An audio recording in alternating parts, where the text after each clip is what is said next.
네, 뉴스타파의 대선 후보 윤석열 검증 보도 인터뷰의 당사자 김만배 씨와 신앙림 씨가 구속됐습니다. 검찰이 지난해 9월 1일 신앙림 전 언노련 위원장 자택에 대한 압수수색에 나선 지 10개월여 만인데요.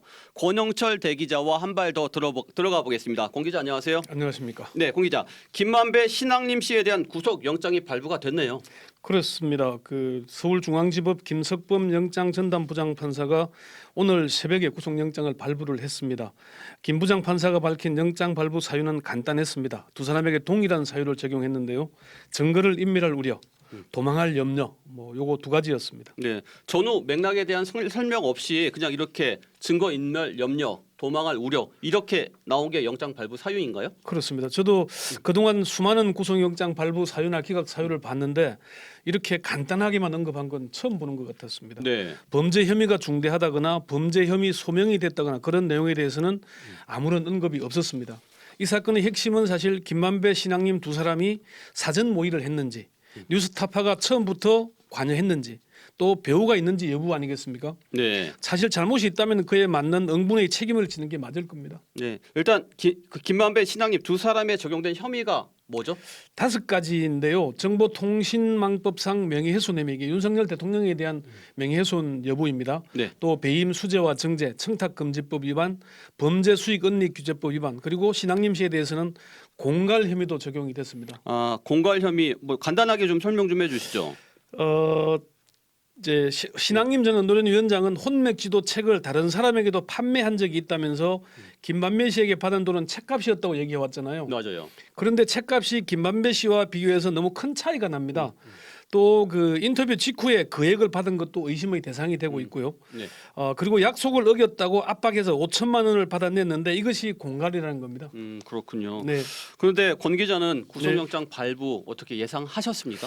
저 구속영장을 청구하네라고 생각이 했을 정도로 발부는 생각도 안 했고요. 네네. 저도 제가 취재한 법조인들은 대부분 발부는 어려울 걸로 봤다고 답을 했습니다. 심지어 검찰이 기소는 하더라도 영장 청구까지 하겠냐 그런 반응들도 있었거든요. 네. 그 이유는 이 사건 수사가 윤석열 대통령에 대한 명예훼손에서 출발했기 때문입니다. 네. 명예훼손 사건은 검찰의 직접 수사 대상도 아니고요. 그리고 정통망법상 명예훼손 혐의로 구속영장이 발부되는 사연은 거의 없다고 합니다. 그래서 영장 발부를 두고 의외라는 반응이 적지 않은 걸로 그렇게 보입니다. 검찰 특수통 출신의 한 중견 법조인은 영장 발부는 생각도 못했는데 거기에 발부가 되는구나 이런 반응을 보이기도 했어요. 네. 구속영장을 발부할 때는 사실 그만한 이유가 있지 않겠습니까?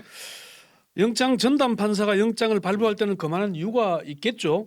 다만 구속영장에 어떤 내용이 담겼는지를 파악하는데 아직 구속영장이 공개됐다는 소식은 없습니다. 네네. 법조인들도 불구속 재판 원칙의 입장에서 보자면은 두 사람은 수사에 적극 협조해 왔고 특별히 구속해야 할 정도로 중대한 범죄인지 여부는 재판에서 판단될 사안인 만큼 구속영장 발부가 의외라는 반응들을 보이고 있는 겁니다. 그렇군요. 일부 법조인 중에서는 사법부나 헌법재판소의 판결이나 결정을 보면은 용산을 의식하는 게 아닌가 의구심이 있는 사례들이 나오고 있다는 반응을 용산 대통령실이요? 네, 그렇게 반응도 보였는데요. 법관 출신 한 국회의원은 헌재 소장과 대법원장이 바뀐 뒤에 사법부가 자꾸 보수화되고 정권의 눈치를 본다는 느낌을 갖고 있다 이런 얘기를 했습니다. 이 말은 다시 바꿔 말하면 사법부나 네. 헌법재판소도 마찬가지고 용산 대통령을 크게 의식한다는 말로 해석되잖아요. 그렇게 단정적인 표현을 하긴 아직은 좀 이르거나 부적절해 보이기도 하고요. 기류가 이상하게 변하고 있다 이렇게 진단들을 하고 있는 겁니다. 사실 검찰이 대선 개입 여론조작 특별수사팀을 꾸려서 10개월여 수사를 해왔는데 구속영장조차 청구하지 못하고 막을 내린다면 어떤 평가를 받겠습니까?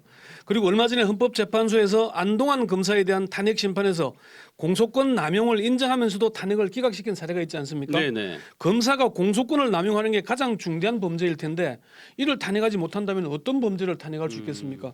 사실 지나친 확대 해석은 안 되겠습니다만은 검찰의 윤 대통령 명예훼손 사건 수사 자체가 비판받는 상황에서 법원의 구속영장 발부가 가져올 파장이 어디까지 미칠지 지켜볼 일입니다. 네, 여기까지 듣겠습니다. 권영철 대기자였습니다.